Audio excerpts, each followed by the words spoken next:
bersih loh teman. Kullu mauludin yuladu alal fitrah. Orang ini dilahirkan suci loh. Tetapi kadang orang banyak kotornya. Itu diantaranya karena sifat bohong. Susah orang jujur ini sebenarnya. Mahal.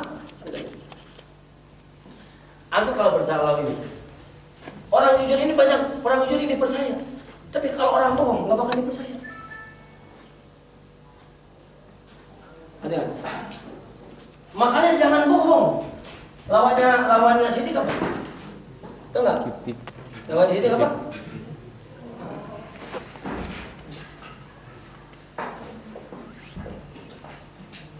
Al-kadzib itu bohong. Sekali lagi bohong ini awalnya manis. Manis awalnya, akhirnya pahit. Fi dunya wal akhirah. Tidak ada orang yang bohong selamat fi dunya wal akhirah. Orang yang bohong pasti akan mengalami kecelakaan. Orang bohong lama-lama akan ketahuan.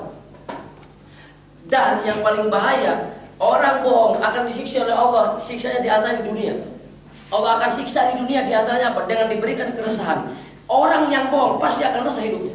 Coba antum yang percaya. Itu apa? Allah siksa di alam dunia aja. Udah seperti itu. Allah berikan keresahan hatinya. Karena apa? Sifat bohongnya.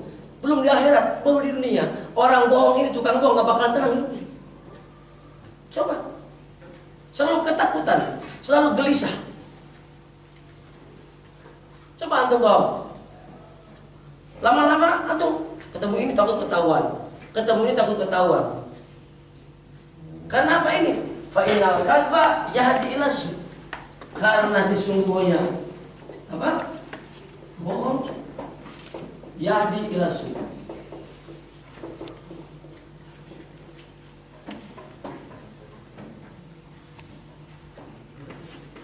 Karena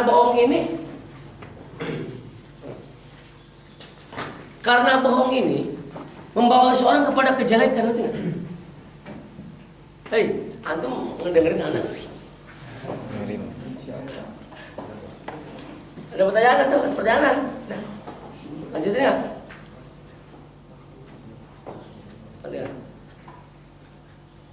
Kalau orang sekali bohong, terbuka semua kejelekan. Banyak kejelekan terbuka. Dan itu Allah berikan azab itu yang akhirah. Adab itu di dunia diberikan keresahan, di akhir disiksa oleh Allah. Antum nilai semuanya A semua, tapi hasilnya nyontek. Antum lama-lama perasaan antum seperti tidak tenang. Takut orang mentertawakan, takut orang tahu. Itu di dunia. Orang ijazah palsu ini sekarang banyak, dan dia tidak akan pernah tenang di mana. Takut ada perasaan ketahuan sama orang. Padahal Allah sudah tahu sendiri. Padahal Allah sangat tahu. Ada pertanyaan dulu udah. Antum banyak diamnya, nggak ada. Udah aja. Apa? Ada pertanyaan perempuan coba. Sebelum saya lanjut ini. Ustaz, kalau dibohongin gimana Ustaz? Nyikapinya. Tapi kita tahu orang itu bohong, tapi kita gimana gitu biar buktiin? Bagus ini. Perhatian. Jadi sifat ini adalah untuk diri kita. Bahwa kita harus sifat jujur dan kita tidak boleh bohong. Bagaimana kalau orang bohong sama kita? Lah kalau kita tahu bohong, ya hati-hati, jangan percaya. Tahu? Kalau kita tahu bohong, atau kamu ini aja apa? Teke aja gitu. Kalau teke nggak? Ditap. Kalau orang Sunda bilang teke aja. Artinya apa? Yang penting kita tidak boleh bohong sama orang. Kalau orang bohong sama kita, kalau kita tahu kita hindari. Kalau tidak tahu, Allah yang akan balas dia sebenarnya. Tetapi ukuran dunia pun kita harus membela diri. Ngerti nggak? Orang sabar itu bukan, sabar ini bukan berarti tidak melawan. Ngerti nggak? Kalau orang tidak melawan terhadap perkara batil, itu sebenarnya salah juga. Orang bohong itu batil. Kita dibohongi. Kalau kita diam, sebenarnya salah juga. Tahu nggak? Ketika kita dibohongi sama orang, maka kita harus membenarkan perkara yang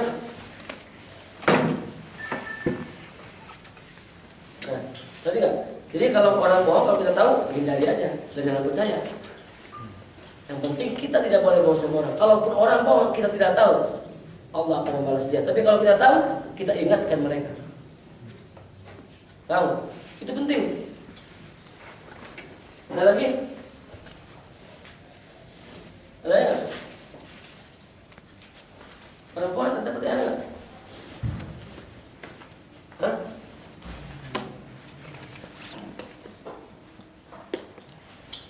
Lanjut deh.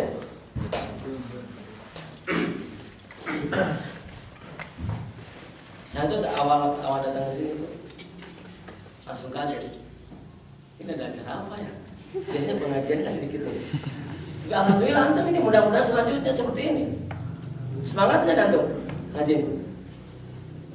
Semangat. Mudah-mudahan. Ya, jujur kan? Jujur. Semangat nggak? Semangat. Mau ngaji lagi nggak? Jujur kan? Orang kok jujur awalnya pahit.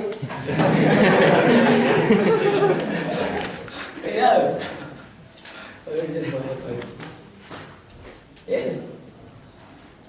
Kebohongan menunjukkan kepada seorang kepada kejelekan, dan ketika orang melakukan banyak kesalahan kejelekan, maka dengan sendirinya dia akan gampang masuk ke neraka. Yahdi ilan nar. Fa inna su yahdi ilan nar. Kejelekan ini, perkara dosa ini akan membawa seorang kepada neraka. Orang banyak bohong ini alamat calon neraka sebenarnya. Walaupun memang para ulama kategorikan tidak semuanya bohong ini haram. Memang ada perkara bohong yang wajib juga ada. Bohong wajib ada loh. Percaya nggak? Bohong wajib ada. Bohong mubah ada. Nih, para ulama fikih mengatakan begini. Pada dasarnya kebohongan ini haram, kecuali, perhatikan, para ulama mencontohkan diantaranya kalau perkara itu tidak bisa dengan perkara jujur dan harus bohong, dan perkara itu wajib adanya, orang wajib berbohong. Sekali lagi, orang wajib bohong nih, bahkan jika perkara itu tidak bisa tidak kecuali dengan bohong, dan perkara tersebut hasilnya harus ada, maka perkara bohong ini wajib hukum. Apa? Ngerti? Bingung. Antum ngerti nggak? Contoh. Nah, jika perkara itu tidak bisa kecuali dengan bohong, dan hasil itu harus ada, ngerti nggak? Maka bohong itu menjadi wajib. Nggak ngerti kan? Nah, itu. Udah, para ulama contohnya begini. Para ulama contohnya. Ada orang mukmin, orang muslim dikejar-kejar mau dibunuh. Para ulama ngumpet di rumah kamu. Ada orang zalim mau membunuh. Ini orang mukmin. Ngumpet di rumah kamu di sini, di bawah kasur kamu, bawah ranjang. Orang zalim kalau datang bener nanyain ke kamu, dia orang yang sini nggak lari.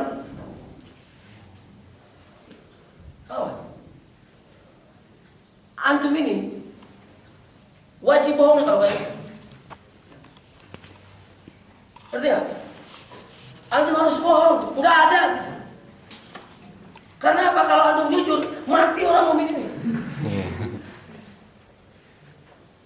Ini kategori yang hukumnya wajib, kan? Paham nggak? Atau bahkan para ulama ada kategori yang bohong ini hukumnya mubah, boleh. Di antaranya apa? Di antaranya memang perkara ini untuk kemaslahatan.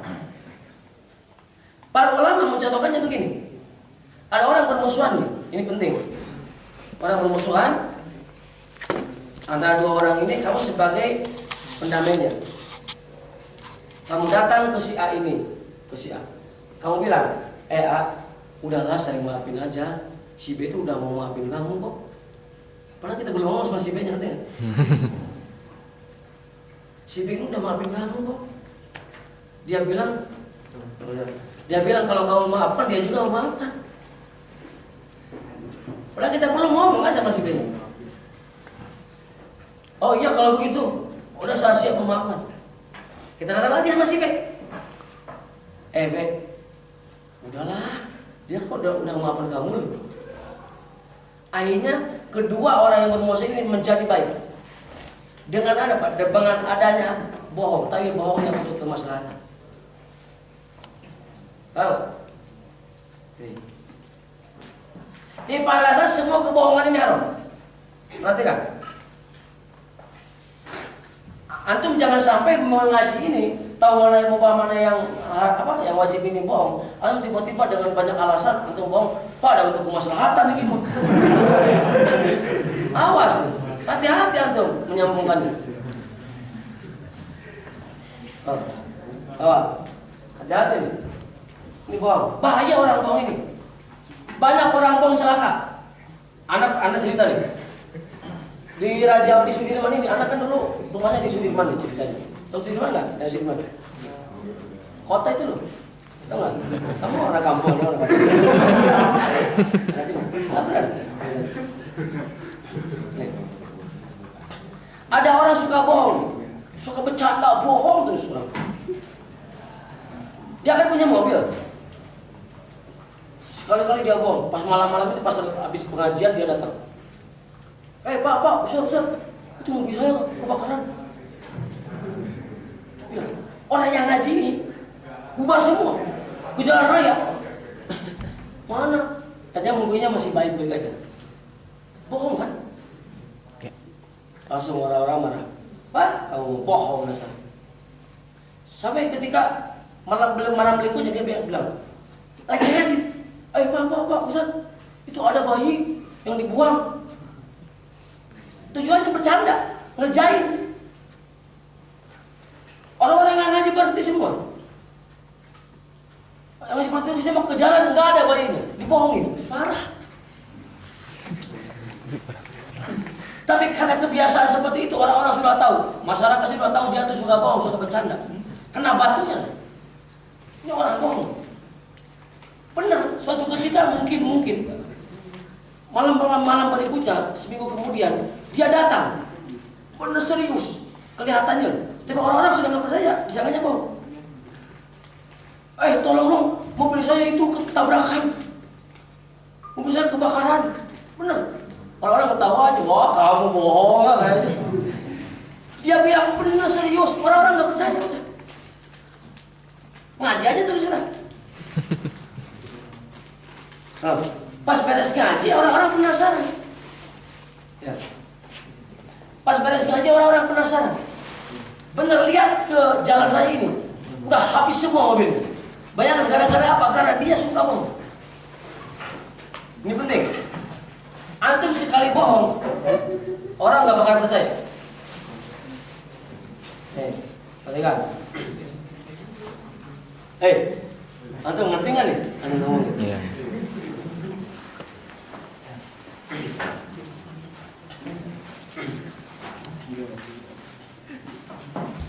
Antum kerja nih, dimanapun antum kerja. Yang penting adalah kejujuran. Sepintar-pintarnya orang kalau tukang bohong, orang nggak bakalan percaya.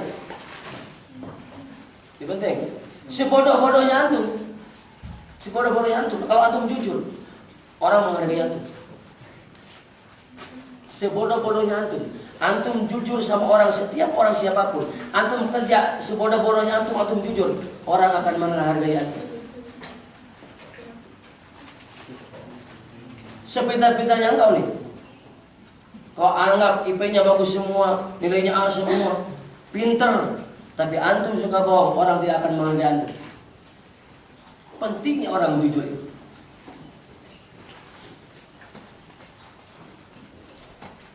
Sama. Makan aja antum enak. Udah, enggak bagus itu. Antum mati sehat.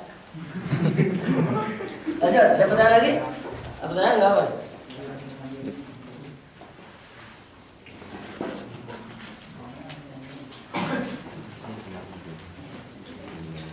Lanjut deh. Yang kedua nih.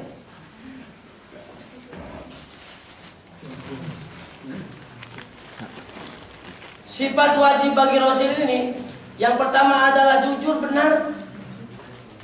Yang kedua amanah. Lihat. Amanah. Amanah itu apa dia? Amanah itu apa dia? Bisa dipercaya. Apa? Bisa dipercaya. Jawabnya nggak apa salah. Si bodoh-bodoh yang itu kalau jujur anak enggak. Iya, iya benar. Amanah ini apa dia? Tuh, jujur benar lagi. Antum udah pelan-pelan bohong lagi. Amanah yang dapat dipercaya. Zaman sekarang jarang orang yang amanah. Perhatian, setiap orang ini padahal punya amanah. Maka Rasulullah mengatakan kullukum ra'in. Apa artinya? Setiap engkau ini semuanya adalah pemimpin. Mas'ulun an ra'iyati, dan setiap pemimpin akan ditanyakan dari apa yang dipimpinnya. Presiden ini pemimpin, akan ditanyakan bagaimana dia mengurus negara ini. Gubernur ini pemimpin, akan ditanyakan bagaimana mengurus rakyatnya. Sampai ke bupati, sampai ke camat, sampai ke kepala desa, sampai ke RW, sampai ke RT, sampai ke kepala rumah tangga, bahkan sampai setiap individu sebenarnya adalah pemimpin. Antum ini pemimpin. Perhatikan, antum pemimpin dari apa? Dari anggota badan antum ini. Karena apa? Semua anggota badan ini amanat dari Allah Subhanahu Wa Taala. Amanat tuh. Antum dikasih mata amanat dari Allah. Antum dikasih rambut amanat dari Allah. Antum dikasih tangan amanat dari Allah. Antum dikasih semua anggota badan ini, kesehatan pun amanat dari Allah Subhanahu Wa Taala. Setiap pemimpin akan ditanyakan dari apa yang dipimpin. Setiap kamu akan ditanyakan bagaimana kau berikan amanat tangan ini dipakai apa.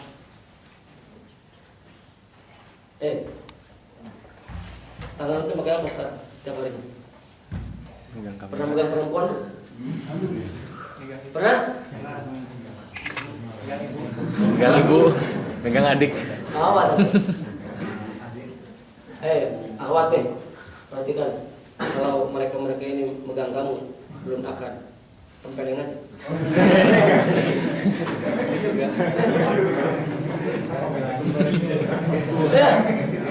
Bang juga kena. Apa? Paling juga nambah lagi. Enggak. Perempuan yang terhormat adalah perempuan yang bisa menjaga badannya, dirinya. Laki-laki yang durjana adalah laki-laki yang suka megang orang lain, bukan muridnya. Antum kalau pernah naik angkot nggak?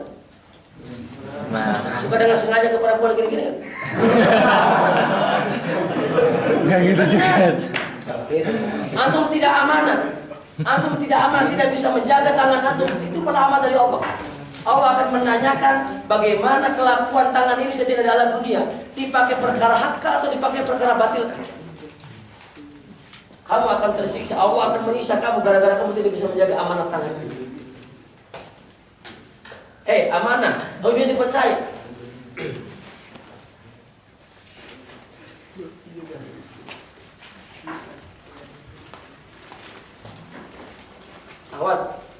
Awatin.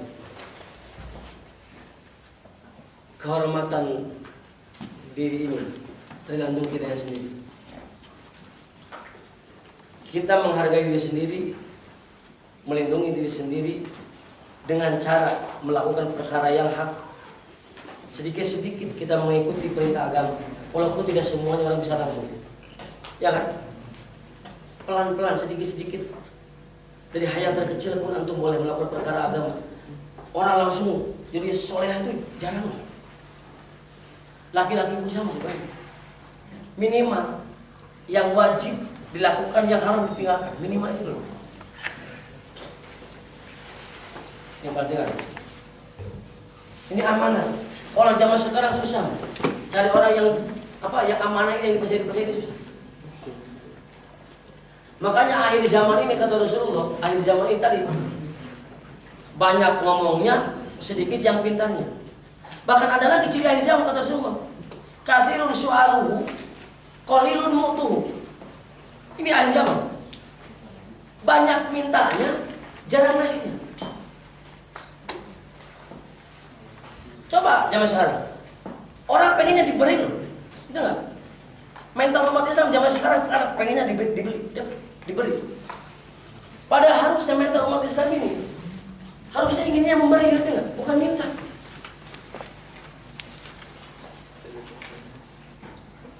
Hei, ngerti nggak tuh? Ya. Ya. Ya. Ada. Ini. Ada. Kasirun su'aluhu qalilun mutuh. Akhir zaman ini banyak orang yang banyak mintanya, tapi sedikit yang ngasihnya. Kita ini inginnya diberi saja. Perhatikan nih, kita ini inginnya diberi saja. Kita ingin banyaknya minta, jarang ngasihnya. Mental umat Islam di zaman sekarang kalah. Maunya diam, dikasih. Perhatikan nih, akhir zaman.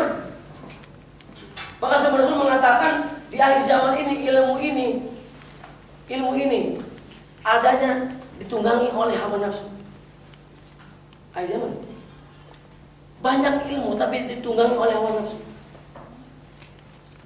Banyak orang kuliah pintar-pintar, S1, S2, S3, bahkan S-teler, S4. Tapi kadang dia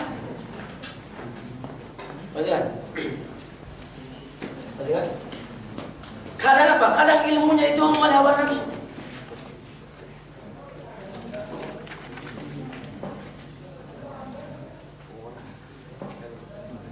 Ada pertanyaan nih? Ini perhatikan. Ilmunya dikutuk hawa nafsu.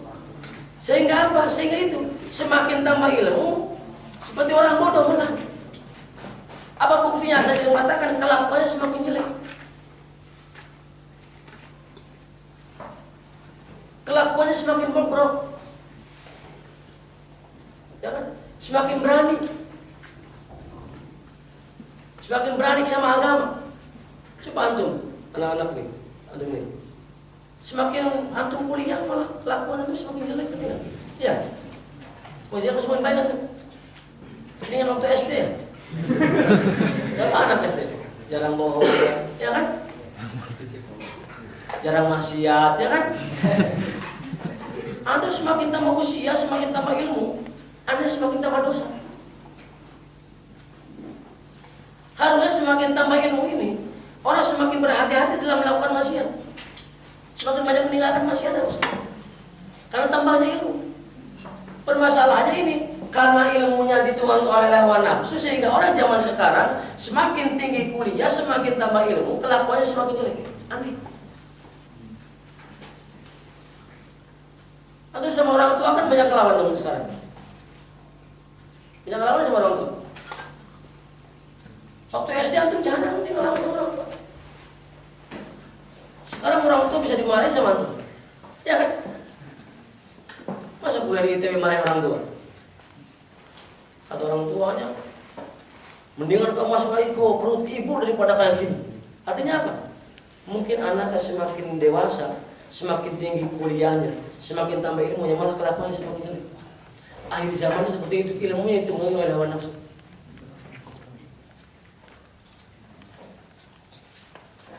Nih, amanah harus bisa dipercaya. Antum menjadi pimpinan unit mahasiswa harus bisa dipercaya. Nah. Ini unit apa namanya? MSTI. Ada ketuanya, ada wakilnya. Antum jangan semena-mena, antum jangan menganggap remeh. Antum di akhirat itu akan ditanya itu. Benar. Yang Akan ditanya oleh Allah. Kenapa kau mau memegang amanat itu?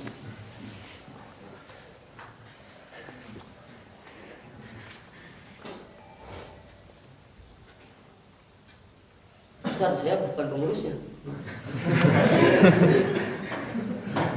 Saya bukan pengurus, alhamdulillah. Antum bukan pengurus pun kalau antum diundang untuk pengajian antum tidak datang, antum ditanya di akhirat juga. Pernahkah dakwah Islam datang ke telinga kamu? Pernahkah ada orang yang ngajak ke telinga kamu untuk mencari ilmu? Pernah Ustaz. Siapa? Ustaz, Ustaz. Datang nggak kamu? Enggak Ustaz. Awas. Antum tidak bisa menjaga amanah telinga antum, tidak bisa menjaga hati antum, tidak bisa menjaga kaki antum. Karena apa? Kaki itu amanah dari Allah. Untuk digunakan apa? Ibadah kepada Allah. Apa bentuk ibadah diantaranya? Tolabul ilmi. Antum di SMS, di Facebook sama ketuanya nggak pernah datang terakhir sekarang ini, ya kan? Tapi nggak apa-apa. Artinya apa? Intinya Allah akan mempertanyakan semua anggota badan kita. Karena setiap orang ini punya amanah. Kaki ini, antum mengalangkah tiap hari untuk maksiat. Kalau antum untuk kuliah, jadi ibadah. Kuliah ini ibadah, antum mengalangkah. Tapi kalau antum pakai jalan-jalan ke diskotik, pernah ke diskotik nggak?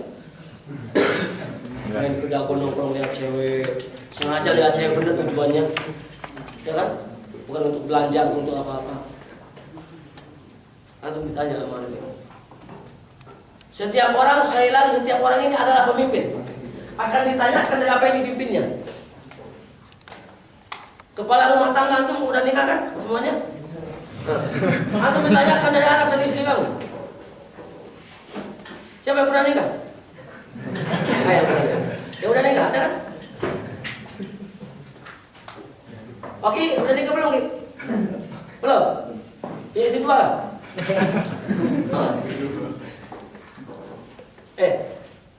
Kepala rumah tangga ini ditanyakan bagaimana dia mendidik anaknya atau tidak. Kalau tidak mendidik agama, maka dia akan celaka.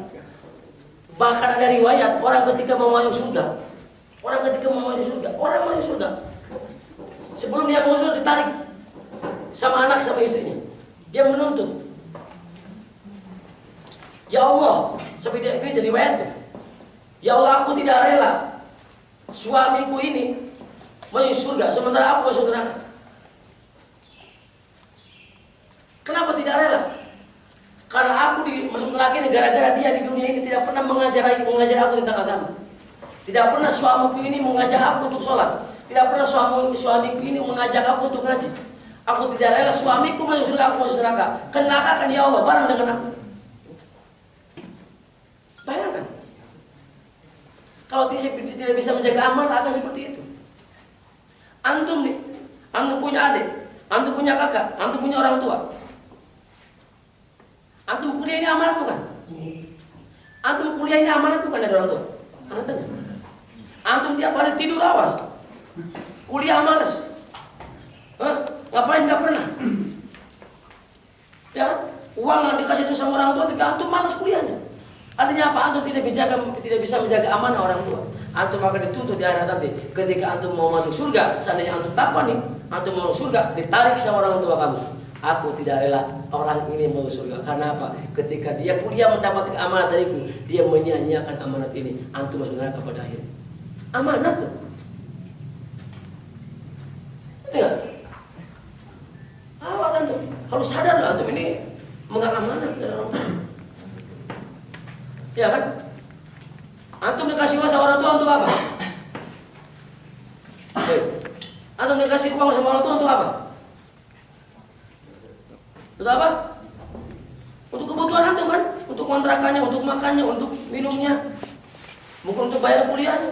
Antum dipakai senang-senang jalan-jalan, awas deh. Antum dipakai ke diskotik, dipakai ke bioskop, artinya orang tua nyuruh nggak itu? Anda tanya.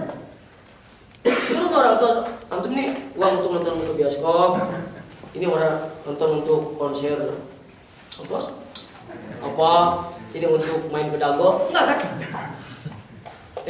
Antum memegang uang ini, antum gunakan untuk perkara maksiat, antum tidak bisa menjaga amanah. Minimal antum gunakan uang ini untuk perkara yang tidak maksiat. Antum pakai maksiat, amanah orang tua. Allah akan tuntut engkau di akhirat nanti. Uang amanat orang tua ini untuk apa? Kau salah gunakan, Allah akan tuntut. Orang bisa jadi batal masuk surga gara-gara itu. Tidak bisa menjaga amanah. Benar? Ini penting. Sampai orang bilang, perabulan bilang pakaian ini amanah. Ditanya, antum pakai pakaian ini untuk apa? Pakai pakaian ini untuk apa? Menutup orang. Antum tujuannya bergaya-gayaan, ngelintas sama cewek. Udah nggak pengen lagi, nggak ada yang naksir lagi sama antum. Hah? Tidak dapat pahala tuh. Itu untuk di akhirat. Kau pakai pakaian untuk apa? Untuk ngaji ya Allah. Lulus. Ya. Celana pakai untuk apa? Kuliah. Lulus. Ini pada dasarnya ini amanah ini orang bisa dipercaya terhadap semua pemberian amanah dari Allah.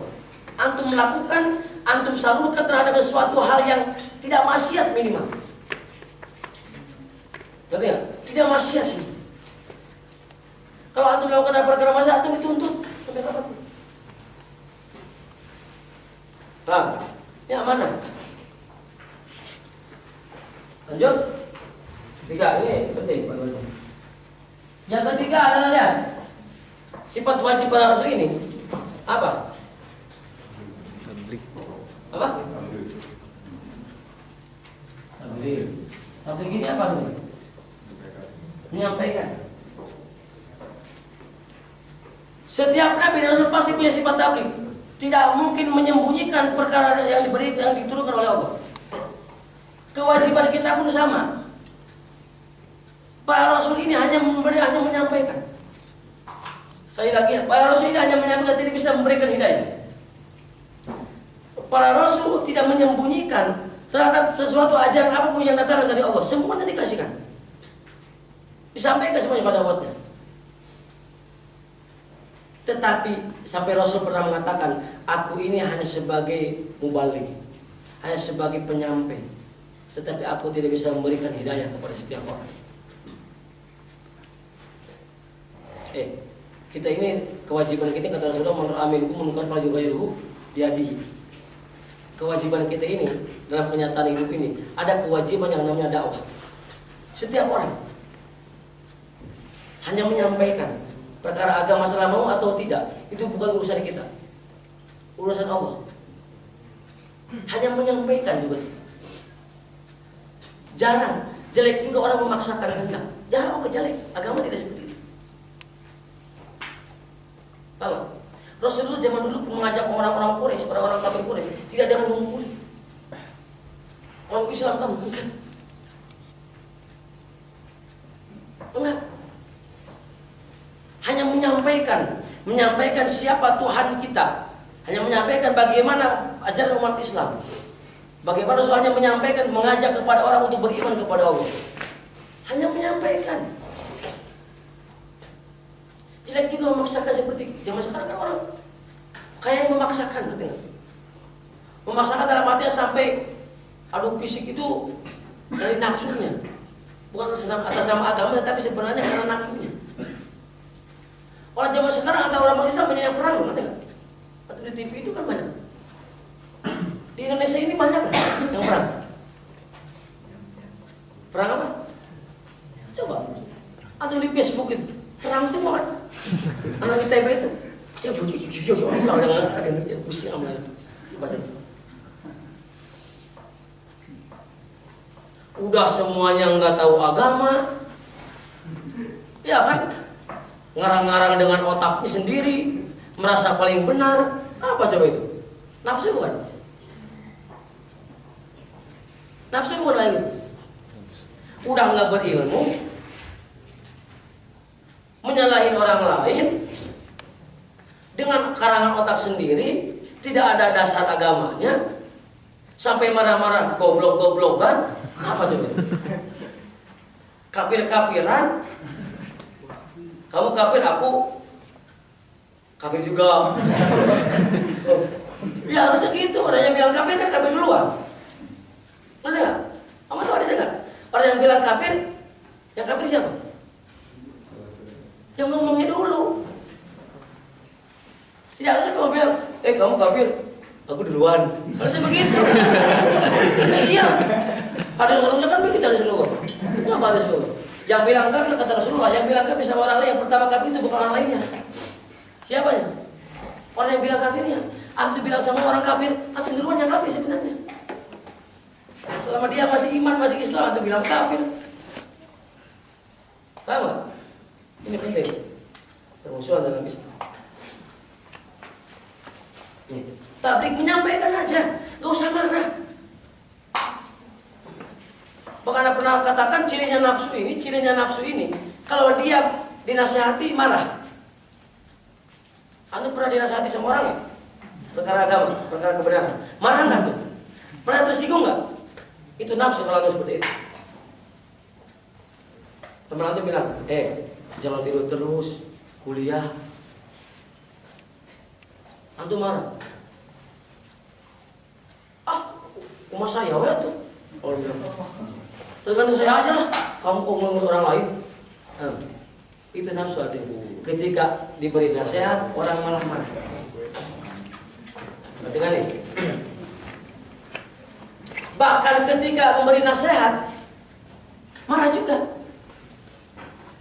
Al-ghadbu, ketika menyampaikan perkara hak, tetapi dengan marah, dengan nafsu. Makanya zaman sekarang ini kayak gini. Ini ngomong agama, bingung. Kalau benar-benar atas nama agama, nggak bakal ada berantem.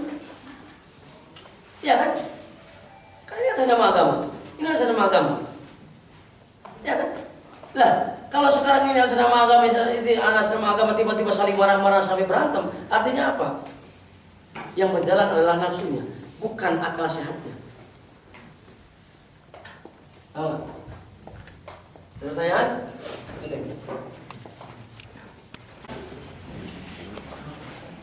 Coba tiga. Jadi yang wajib dijaga sama kita apa? Diri kita dulu. Benahi diri kita yang baik. Setelah diri kita, baru ajaklah kalau keluarga kita. Setelah diri kita, ajak keluarga kita yang baik terhadap perkara agama. Setelah keluarga kita apa? Ke tetangga. Setelah ke tetangga kemana? Baru semakin jauh. Itu amarah nahi munkar seperti itu sebenarnya. Antum mau apa?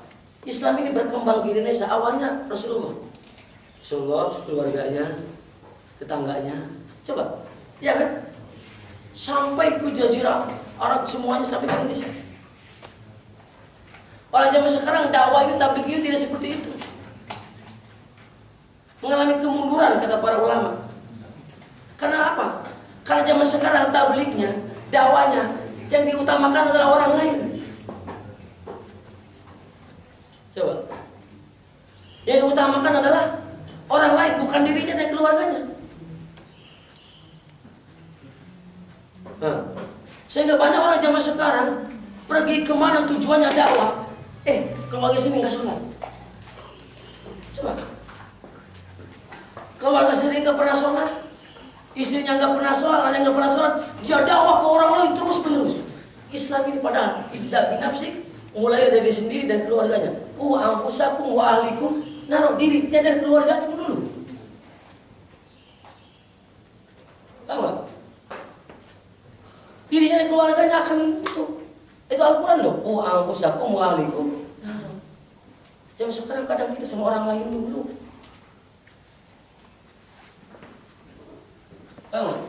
Tabligh ini menyampaikan tidak boleh marah. Orang mau atau tidak urusin daya sama Allah.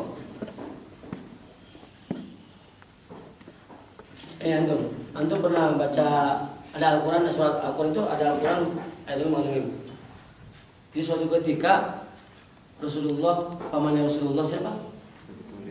Siapa? Paman itu? Paman Rasulullah itu kan selalu membela Rasulullah dari kecil. Bahkan ketika Rasulullah sudah dewasa, pada ketika Rasulullah sudah diangkat menjadi nabi, Abi Thalib ini selalu membantu Rasulullah. Tapi diriwayatkan itu Abi Thalib ini tidak mau membaca 2 kalimat syahadat. Dia membela Rasulullah, sayang pada Rasulullah. Suatu ketika Abi Thalib ini sakit. Bahkan diceritakan oleh riwayat itu Sayyidina Abbas, para sahabat datang menjenguknya. Bahkan termasuk Rasulullah.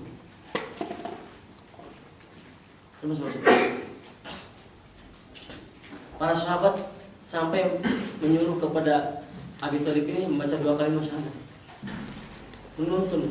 Menyuruh membaca 2 kalimat syahadat asyhadu an la ilaha illallah wa asyhadu anna Muhammadan. Tapi Sayyidina Ali tidak mengatakan itu juga. Ali. Apa Sayyidina Ali? Abi Thalib. Betul. Sampai Rasulullah datang juga sama, tidak membacakan 2 kalimat syahadat. Akhirnya Abi Thalib meninggal. Rasulullah merasa bersedih.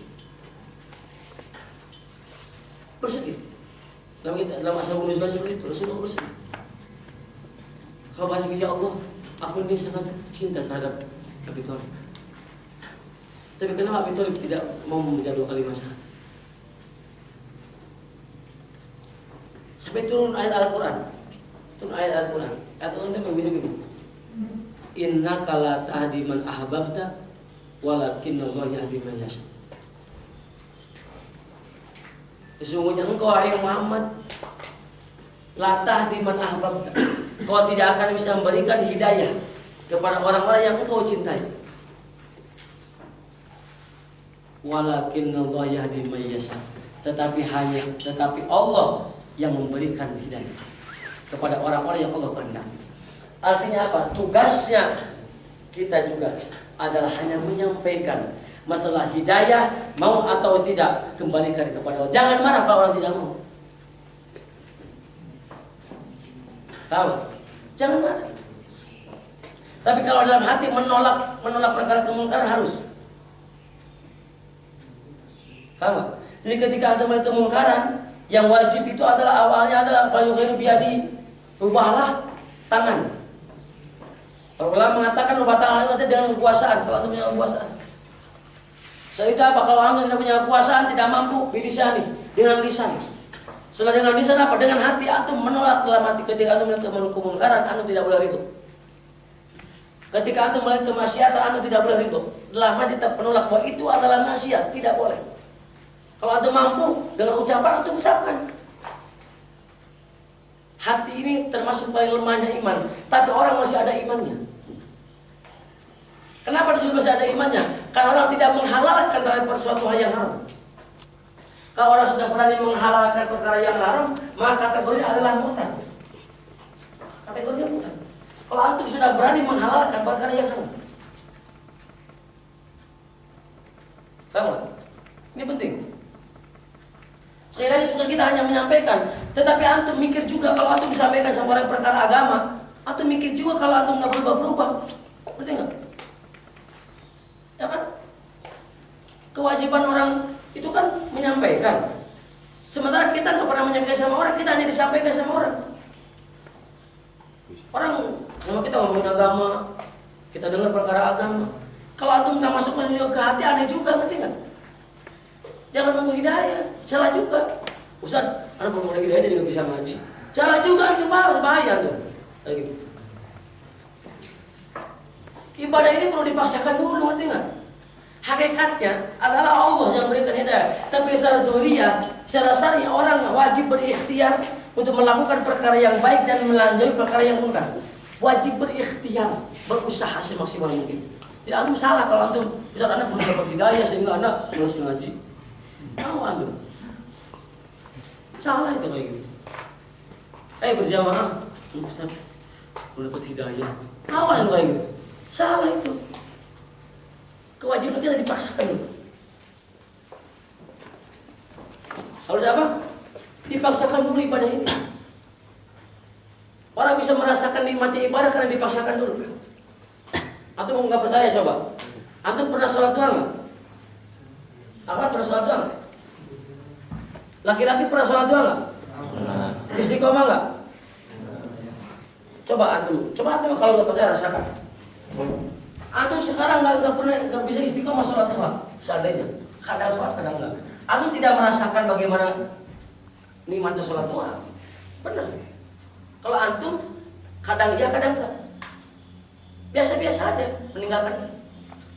Coba antum paksakan antum. Ini bentuknya datanya, ya ini data dipaksakan dulu. Antum paksakan setiap hari antum melakukan, terus melakukan, terus paksakan antum. Antum meninggalkan sekali, pasti ada perasaan yang tidak nyaman. Artinya apa? Artinya orang sedikit sudah bisa merasakan nikmatnya ibadah sholat duha. Sebenarnya itu. Antum pernah baca Al-Quran? Istiqomah nggak tiap hari? Kalau antum nggak punya istiqomah, belum bisa merasakan nikmatnya membaca Al-Quran, benar? Antum nggak percaya? Antum coba paksakan tiap hari baca Al-Quran setiap hari. Antum cari waktu yang bisa istiqomah. Seandainya setelah maghrib, antum setiap habis maghrib pokoknya baca Al-Quran. Udah, setiap maghrib, setiap malam seperti itu. Antum tinggalkan tidak dengan sengaja. Antum akan merasakan bagaimana merasa tidak nyamannya. Merasa tidak nyaman itu artinya apa? Orang sudah bisa menikmati indahnya nikmatnya baca Al-Quran secara istiqomah setiap maghrib. Kita nggak bisa merasakan itu, ya kan? Antum sholat fardu aja. Antum biasa awal waktu, antum sholat suatu ketika nggak sengaja sholat akhir waktu, ada perasaan yang tidak nyaman. Artinya apa? Orang sudah bisa merasakan melakukan sholat fardu setiap awal waktu, nikmatnya. Ibadah itu dipaksakan dulu, ngerti nggak? Apa? Ibadah itu harus dipaksakan dulu. Antum tahu nggak kayak anak kecil? Kayak anak kecil ini awalnya kan orang lahir ini nggak suka nasi kan? Suka nasi nggak anak-anak yang baru lahir? Masa ada orang boleh makan nasi antum takut anak? Coba kata guru anak nih, gambarannya bayi ini pada awal tidak suka nasi, susu ibunya. Ketika sudah besar-besar ini sedikit-sedikit dilepas susunya, ya kan? Kasih beras yang digiling, ya kan? Apa namanya? Bubur. Ya. Nah, setelah itu dikasih sedikit-sedikit nasinya, nasi tim, ya kan? Terus mati. Setelah itu baru nasi biasa. Kalau anak-anak kecil nggak mau makan ini, orang Jawa, kalau orang Sunda itu sama ada. Kalau orang Jawa, orang Sunda bilang dicekok, kalau orang Jawa apa ya? Jadi orang anak bayi ini, anak kecil malas makannya supaya dari jamu, biar rampus makannya loh, berarti. Cekok. Artinya apa? Anak kecil ini dipaksa dulu kan? Ya kan? Anak kecil ini dipaksa dulu makan nasi kan? Mau tidak mau harus nasi. Kalau terus dipaksakan, kebiasaan semakin besar terus nasi, enggak ada nasi di rumahnya marah-marah kok sekarang. Nyari sendiri gitu ya? Nyari sendiri enggak ada nasi. Kayak antum ini. Semua orang tua nyari-nyari. Mana nasinya coba? Pada waktu kecilnya kan dipaksakan sama orang tua dimakan nasi. Orang ibadah itu kayak gitu. Hidayah itu harus kayak gitu. Dipaksakan antum malas ngaji, paksakan dulu antum ngaji setiap hari. Antum malas thalabul ilmi di MC ini kan malas antum tiap hari Sabtu kan? Antum paksakan setiap Sabtu datang. Kalau antum sudah terbiasa istiqomah, udah ngaji ke MC itu kayak hampa, aduh, kok nggak ketemu ini ya?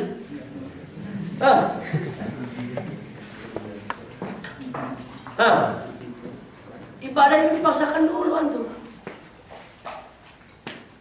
Permasalahannya itu, seorang sering menyampaikan perkara hak sama kita susah untuk menerimanya. Kenapa? Kenapa? Artinya apa? Hati kita keras seperti batu. Hati kita keras seperti batu. Tidak bisa memihak perkara-perkara yang hak. Ciri orang hatinya mati seperti batu. Antum mau nggak disebut sama orang-orang yang hatinya mati? Enggak kan? Ini penting. Kita tafakur aja tafakur. Bukan untuk orang lain. Dari awalnya dari kita sendiri. Selama ini ibadah kita jauh. Betul. Selama ini maksiat kita dengan ibadah kita banyak banget. Tafakur seperti itu. Tafakur. Kita ini semuanya akan mati. Betul. Ketika mati kita bawa apa? Coba. Ketika mati bawa ijazah dulu. Ada. Ketika mati bawa ijazah. Hah? Ketika mati bawa motor kan? Bawa jasa alma mater ITB kan? Apa ada pengaruhnya? Malaikat mungkar nakir nanya, antum apa? ITB apa ada pengaruhnya?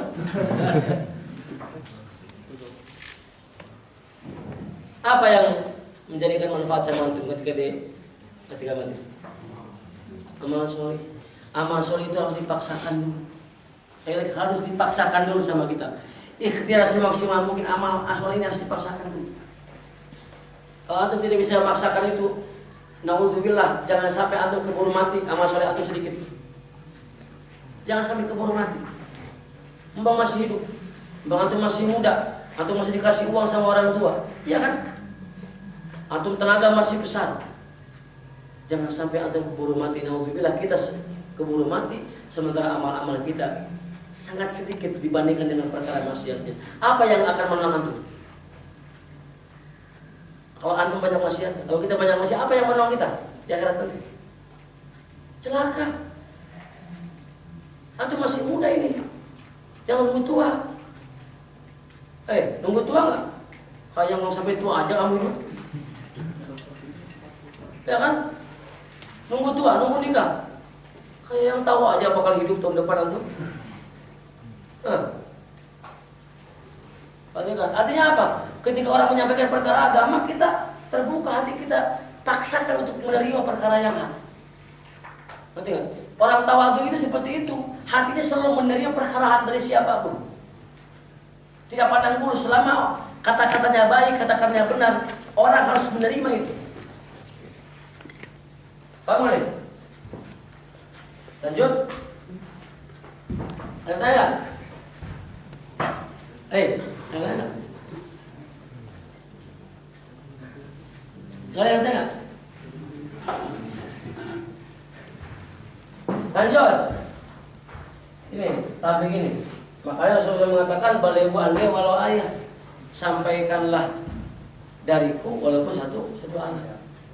Bahkan walau kana murron. Walaupun itu pahit. Zaman sekarang ini susah loh cari orang yang berani benar-benar kebenaran. Walau kana murron, walaupun itu pahit. Zaman sekarang susah. Orang cari selamat zaman sekarang. Orang zaman sekarang ini jarang orang yang berani mengatakan benar. Kalau benar, salah kalau salah. Zaman sekarang jarang orang seperti itu.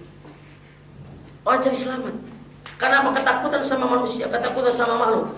Dia seakan-akan tidak yakin bahwa Allah yang akan menyelamatkannya. Makanya yang paling susah dakwah ini, satu di antara yang paling susah loh. Satu di antaranya antara bawahan kepada atasan. Itu susah. Seorang bawahan itu susah sekali mengingatkan majikannya, mengingatkan atasannya ketika maksiat. Karena apa? Karena takut dipecat. Karena takut tidak dikasih gaji. Yang pertama, susah sekali. Yang kedua adalah diantaranya kepada orang-orang yang kita takuti. Susah dakwahnya. Kita hanya berani sama anak-anak kecil. Kita takut sama preman kan? Orang. Sehingga apa? Dakwahnya yang paling susah diantaranya masuk ke orang-orang yang kita takuti. Yang ketiga, dakwah yang paling susah adalah menyampaikan perkara kepada orang yang kita mengharapkan imbalan, mengharapkan pemberiannya. Susah. Ada orang kaya suka memberi antum. Orang kaya nih, suka ngasih ke perantau setiap hari. Ketika orang kaya berbuat salah, antum kadang nggak berani menyalahkannya. Karena apa? Karena takut tidak dikasih uang lagi. Itu penting. Apa itu kayak ada konser musik?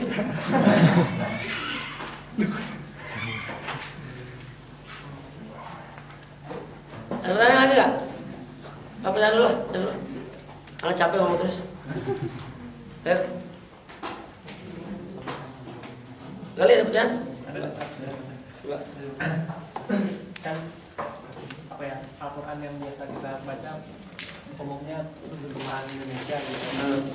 Nah, tadi juga disebutkan sampaikanlah walau satu ayat.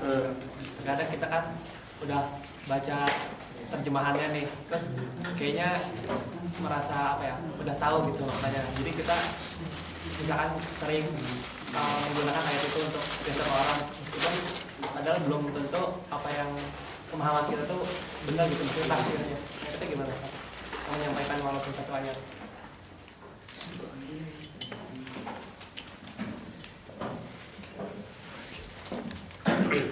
Jadi,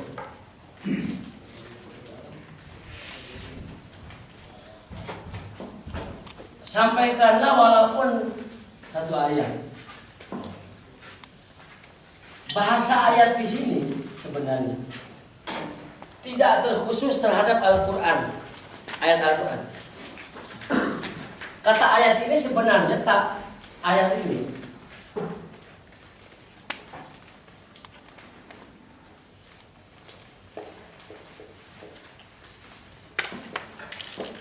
Kata ayat di sini itu memang bukan hanya ayat Al-Quran.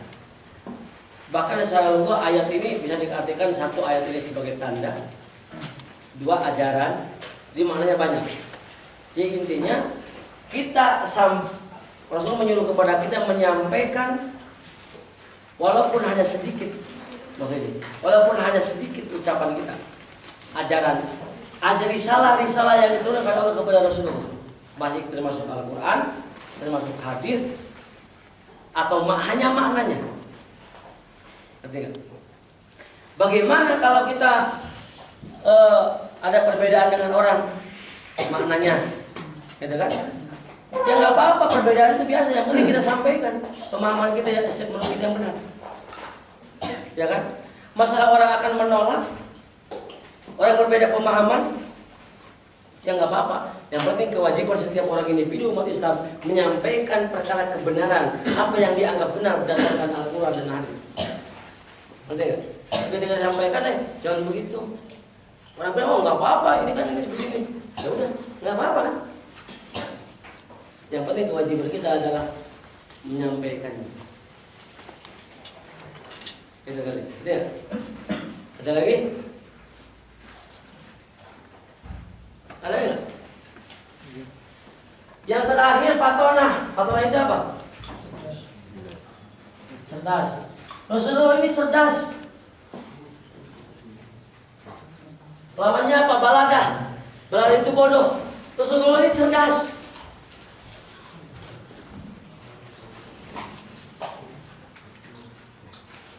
Bang, Rasulullah ini cerdas. Perhatikan. Rasulullah mampu berdebat, ibaratkan berdebat dengan orang-orang kafir, dan sampai orang kafir banyak yang masuk Islam. Cerdas Rasulullah. Cepat, hafalannya cepat. Otaknya begitu cerdas. Ini setiap Rasul ini harus punya sifat ini. Nah, kita sebagai umatnya pun berusaha untuk seperti itu. Kita sebagai umatnya nih meniru apa? Kan Rasulullah kan uswatun hasanah. Contoh yang baik. Contoh yang baik itu ada pada Rasulullah. Dia ada sifat wajibnya ini harus kita tiru. Dari mulai sidik, amanah, tabligh dan fatonah. Ini sifat wajibnya para Rasul. Uswatun, contoh yang baik ini ada dalam Rasul. Kita turuti, cerdas Rasulullah ini. Ada kemauan. Sifatul basariyati, sifat kemauan, ada kemauan yang kuat. Tidak gampang menyerah.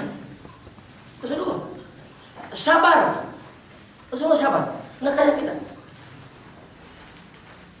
Kita makan sedikit-sedikit frustasi. Rasulullah nggak pernah. Paham nggak? Dalam melakukan pekerjaan selalu istiqomah. Tidak kayak kita. Rasulullah tidak pernah putus asa. Berarti kan diikuti segala uswatun hasanahnya Rasulullah. Contoh yang baik ini ada di dalam Rasulullah.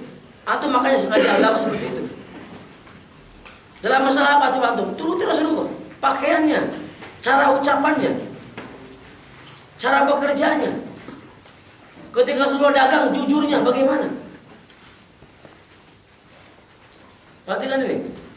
Jangan sampai sekarang kita malah banyak bangga terhadap orang-orang kafir, lupa kepada uswatun hasanahnya Rasulullah. Zaman sekarang kan gitu coba. Apa-apa nyontohin orang kafir.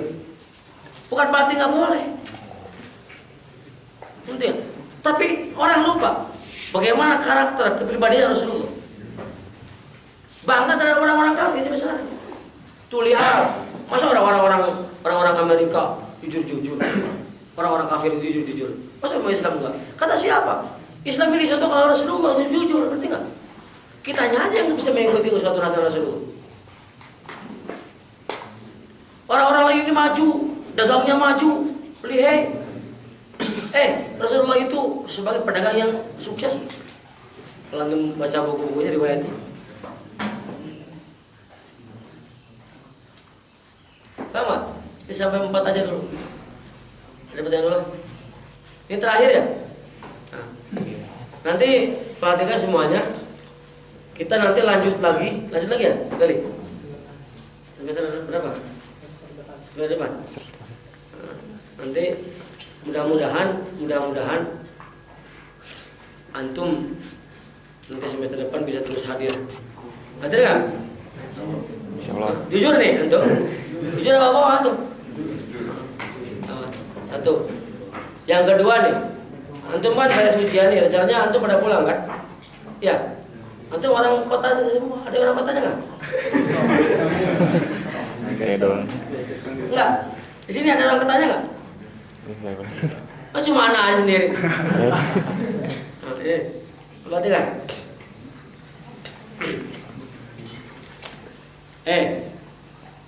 Antum ini kuliah. Perhatikan. Antum ini jauh-jauh datang ke Bandung tujuannya mencari ilmu. Perhatikan ini penting. Jadi ketika antum pulang ke rumah, antum gambarkan sikap antum yang baik kepada orang tua. Pertama kali antum itu, antum buktikan bahwa antum mencari ilmu ini bermanfaat. Di antaranya apa? Dengan sikap antum yang begitu baik sama orang tua. Antum kuliah nih, jangan sampai antum kuliah malah semakin sombong sama orang tua, semakin berani. Awas nih. Buktikan anak-anak ITB ini alatnya baik. Yang pertama kali, anak bilang, yang pertama kali antum hormati sama orang tua dari keluarga itu. Antum pulang ke rumah, antum tunjukkan bahwa antum punya akhlak yang baik. Antum tambah ilmu, semakin tinggi pendidikan, antum semakin baik akhlaknya sama keluarga. Itu yang pertama nih, antum pulang. Ya kan? Biar orang tua selalu mendoakan antum. Orang tua ini tidak mau dibalas sebenarnya, tidak mengharapkan dibalaskan uang sama kamu ini, karena tahu kamu ini belum kerja, kamu ini sengsara sebenarnya. Ya kan? Orang tua nggak mengharapkan itu sebenarnya sama kamu sekarang ini, nggak tahu nanti. Nggak, artinya pada dasar orang tua yang tidak mengharapkan dibalas materi pada dasarnya. Cuma apa?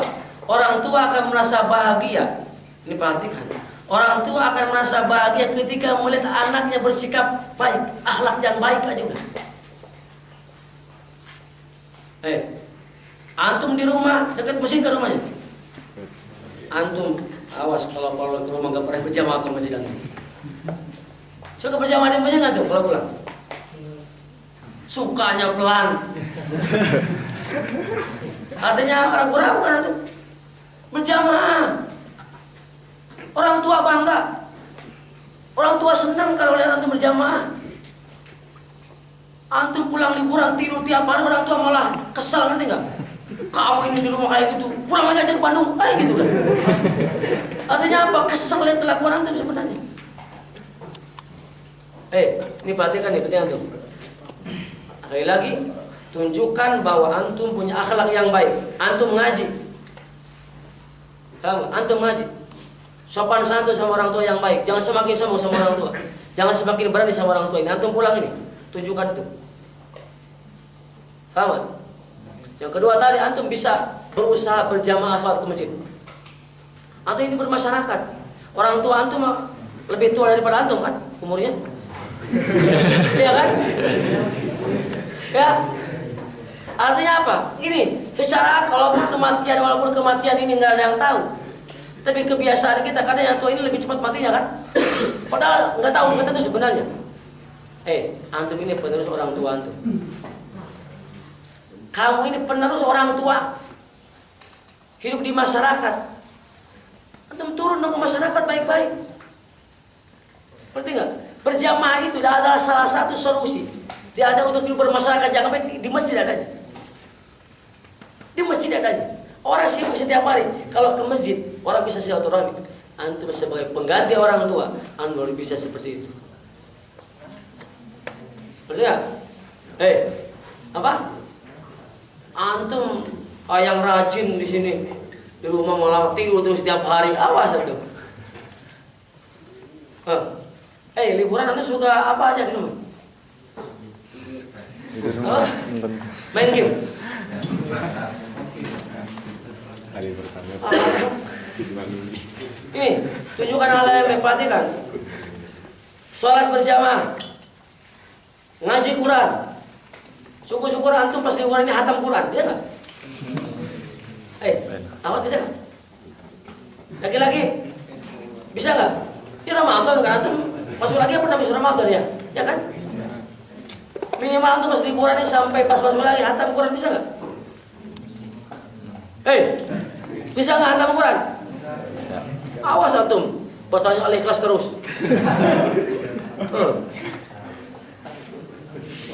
Itu.